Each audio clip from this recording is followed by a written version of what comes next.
Hello hi good evening hope you all doing good. నేను మీ Telugu trader Shyam. So ఈరోజు Nifty అయితే కనుక లైక్ 43 పాయింట్స్ ప్లస్లో ఉండే, అండ్ బ్యాంక్ నిఫ్టీ వచ్చేసి అటు గ్యాప్ అప్ అయిందో గ్యాప్ డౌన్ అయిందో తెలియకుండానే 165 పాయింట్స్ అయితే మైనస్ అయితే అయ్యింది. And Fin Nifty and Sensex కూడా ఆల్మోస్ట్ ఫ్లాట్లోనే క్లోజ్ అయితే అయినాయి అని చెప్పుకోవచ్చు.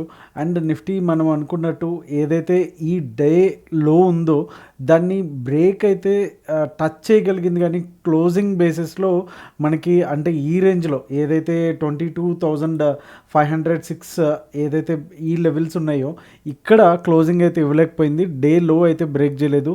సో స్టిల్ ఏదైతే ఇక్కడ వరకు కూడా మనకి కంప్లీట్గా ఒక రేంజ్ బౌండ్లోనే ఉండడానికి అయితే అవకాశం అయితే ఉంటుంది. ఎయిదర్ ఈ 22,500 డౌన్ సైడ్ అయినా బ్రేక్ చేయాలి, అదర్వైజ్ ఆల్ టైమ్ హై ఏదైతే ఉందో ప్రీవియస్ కూడా ఏదైతే ఉందో మనం నిన్న మాట్లాడుకున్నటువంటి డబుల్ టాప్ స్ట్రక్చర్ ఏదైతే ఉందో దాని హై 22,800 కూడా బ్రేక్ అయ్యేంత వరకు కూడా ఇక్కడ మనకి 300 పాయింట్స్ రేంజ్ అనేది చాలా పెద్ద రేంజ్ అనేది మనకి ఇక్కడ ఉండడం జరిగింది. అండ్ బ్యాంక్ నిఫ్టీ చూసుకుంటే కనుక ఇది కొంచెం వీక్గా ఉందని చెప్పొచ్చు.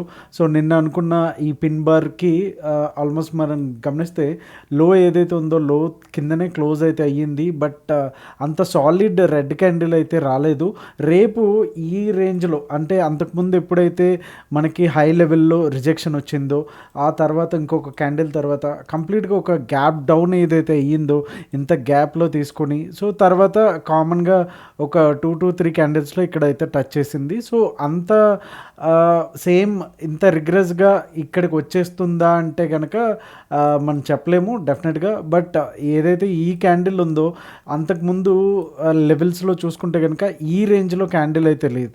సో ఇంత హై వచ్చిన తర్వాత ఆ డిమాండ్ అంతా గాల్లోకి పోతుందా అంటే అంత ఈజీ కాదు. కాబట్టి సో అట్లీస్ట్ ఈ లెవెల్లో మనకు ఒక సపోర్ట్ తీసుకోవడానికి అయితే ఛాన్సెస్ అయితే చాలా వరకు ఉన్నాయి. అండ్ నిన్న అనుకున్నాము మనం ఏదైతే ఈ 49,600 ఈ లెవెల్లో కొంతవరకు కన్సల్టేషన్ తీసుకోవడానికి ఛాన్సెస్ అయితే ఉన్నాయి ఆల్మోస్ట్ ఈ లో బ్రేక్ అయ్యేంత వరకు అనేసి.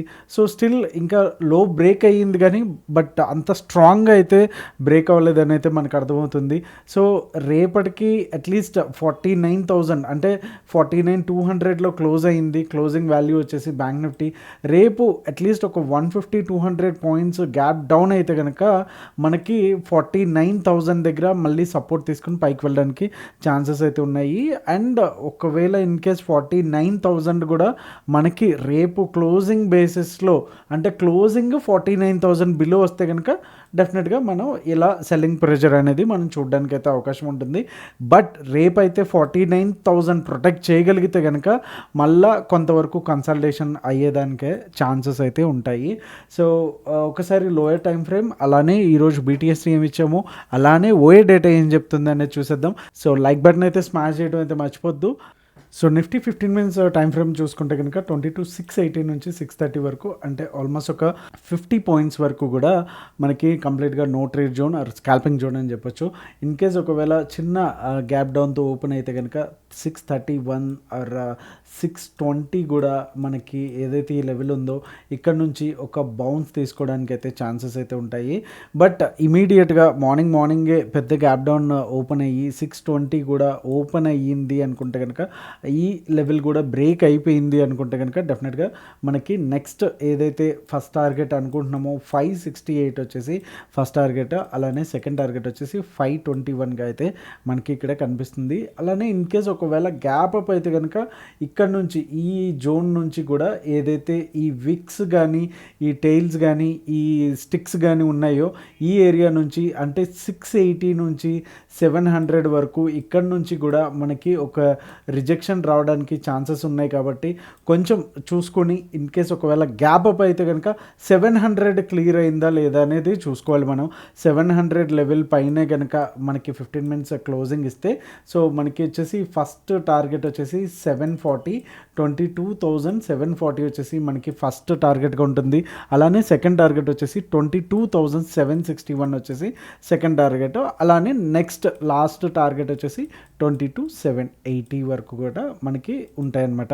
సో ఇది నిఫ్టీలో వచ్చేదానికి చిన్న ఫ్లాట్గా ఓపెన్ అయితే కనుక ఎటో ఒకటి వెళ్ళడానికి అయితే ఛాన్సెస్ అయితే ఉంటాయి. అండ్ ఈ నో ట్రేడింగ్ జోన్ అలాగే పైన 22,700 ఉంటే కనుక మనకి రేపు ట్రెండింగ్ అయ్యే అవకాశం అయితే ఉంటుంది. సో అప్పటి వరకు కూడా కొంచెం కేర్ఫుల్. సో బ్యాంక్ నిఫ్టీకి వచ్చేసరికి 49,347 అలానే 49,201 ఏదైతే ఉందో మనకి కంప్లీట్గా ఇది నో ట్రేడ్ జోను. అండ్ ఏదైతే మనకి ఆల్మోస్ట్ ఇక్కడ నుంచి ఇక్కడ వరకు కూడా మంచి లాంగ్ రన్ అయితే వెళ్ళింది. బట్ ఏదైతే మనం అంతకుముందు కూడా అనుకున్నామో ఈ 50,000 దగ్గర లెవెల్స్ దగ్గర నుంచి ఒకసారి పడిపోయింది. బట్ కంటిన్యూషన్గా ఏదైతే ఇలా వెళ్ళిందో సేమ్ డైరెక్షన్లో అనేది పడట్లేదు. సో ఇది ఎలా వచ్చింది, ఇలా వచ్చి మళ్ళీ ఇక్కడ కొంతవరకు టైం పాస్ అయితే చేస్తూ ఉంది.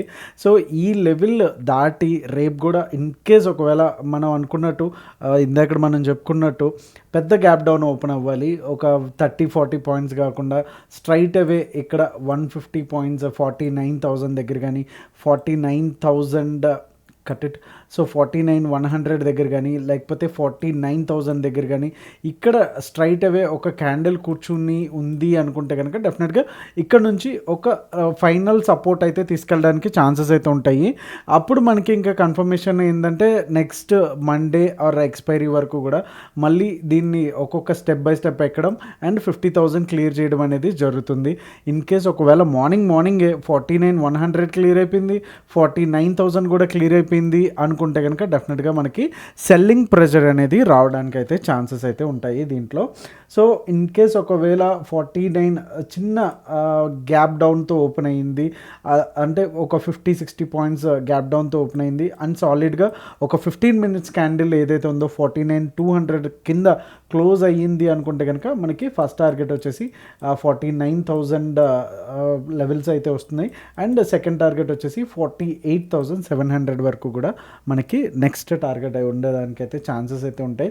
అండ్ అప్ సైడ్ అయితే అంత క్లీన్గా అబ్జర్వ్ అయితే చేయట్లేదు. ఐఎమ్ బేరిష్ ఫర్ రేపటికైతే కనుక పర్టికులర్గా రేపు ప్రైజ్ యాక్షన్ అండ్ డేటా ఏం చెప్తుంది చూసి దాన్ని బట్టి మన వ్యూ అనేది ఫ్లెక్సిబుల్ ఉండాలి. ఎప్పుడైనా సరే మార్కెట్ ఆల్వేస్ కరెక్ట్, మనం ఆల్వేస్ రాంగ్ అని కాదు, దాంతోపాటు ఉండాలన్నమాట. సో ఇన్ కేస్ రేపు మార్నింగ్ గ్యాప్ అప్ అయితే కనుక 49,400 అయితే నేను పర్టికులర్గా ఈ లెవెల్ని అయితే చూస్తాను. అండ్ ఒకవేళ ఇన్ కేస్ మనకి మంచి కన్ఫర్మేషన్ అండ్ ఓఏతో పాటు వస్తే కనుక మనకి ఫస్ట్ టార్గెట్ వచ్చేసి 49,500 అలానే సెకండ్ టార్గెట్ వచ్చేసి 49,704 అలానే ఫైనల్ టార్గెట్ వచ్చేసి 49,954గా మనకు అనిపిస్తుంది. ఈవెన్ డేటా కూడా బేరిష్ ఉంది.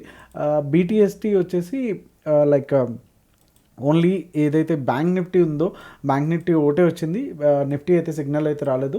కొంతవరకు స్ట్రాంగ్గా ఉండేదానికి అయితే అవకాశం ఉంది. సో ఒకసారి ఫైనల్గా Sensex and then OA data చూసేద్దాం. సో సెన్సెక్స్ మనం క్విక్గా చూసేద్దాము. సో నో ట్రేడింగ్ జోన్ వచ్చేసి 74,738 అలానే 74,560.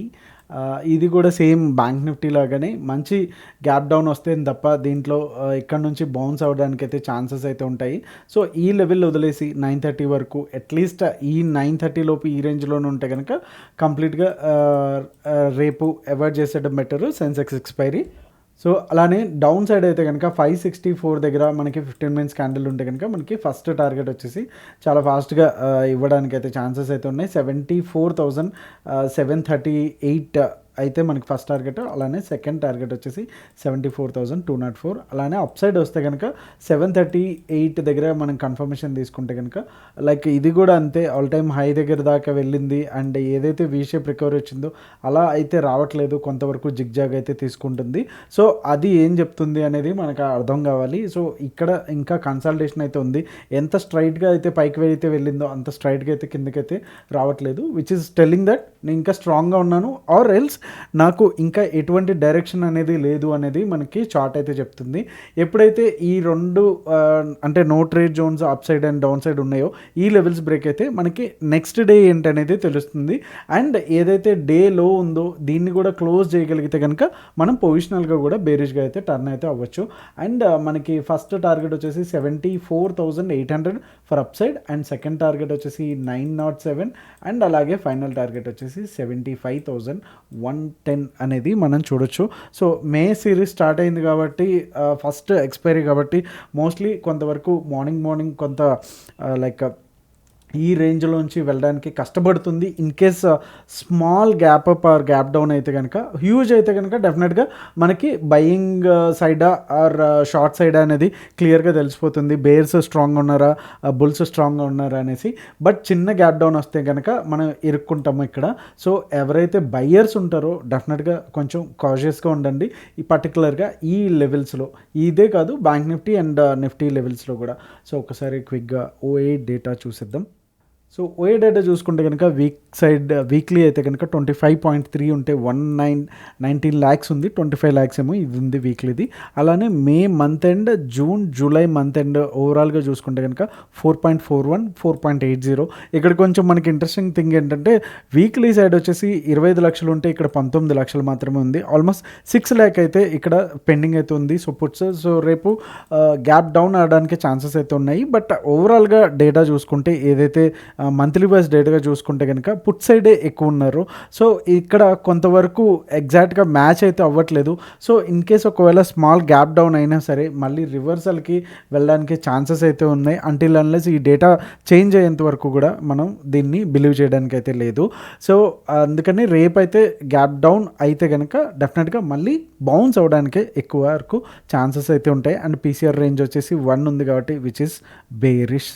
Okay, so hope you like this video. Thank you so much and see you all tomorrow at the same time. Thank you so much. Me Telugu tradition. జై హింద్.